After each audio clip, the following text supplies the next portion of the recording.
শিক্ষার্থীদের শুধু ভালো ফলাফল নয়, মানুষ হিসেবে গড়ে উঠতে হবে বলছেন মেয়র।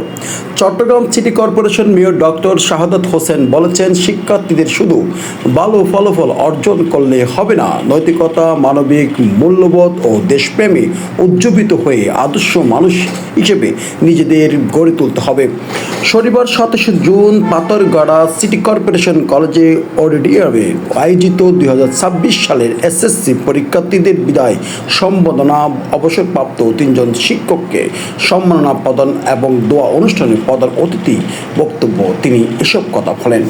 অনুষ্ঠানে বিশেষ অতিথি হিসেবে উপস্থিত ছিলেন চট্টগ্রাম সিটি কর্পোরেশন কর্মকর্তা নাসমা বিনতে আমিন। অনুষ্ঠানে সভাপতি করেন চট্টগ্রাম সিটি কর্পোরেশন প্রধান শিক্ষা কর্মকর্তা ডক্টর কিসিঞ্জার চাকমা। স্বাগত বক্তব্য দেন পাথরঘাটা সিটি কর্পোরেশন কলেজের অধ্যক্ষ মোহাম্মদ ফরহাদুর রহমান।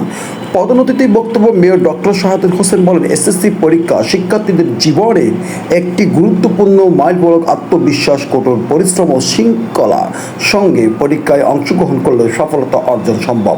বর্তমান শিক্ষার্থীরা আগামী নেতৃত্ব দেবে, তাই জ্ঞান অর্জনের পাশাপাশি সততা, মানবিকতা ও দায়িত্ববোধকে ধারণ করতে হবে।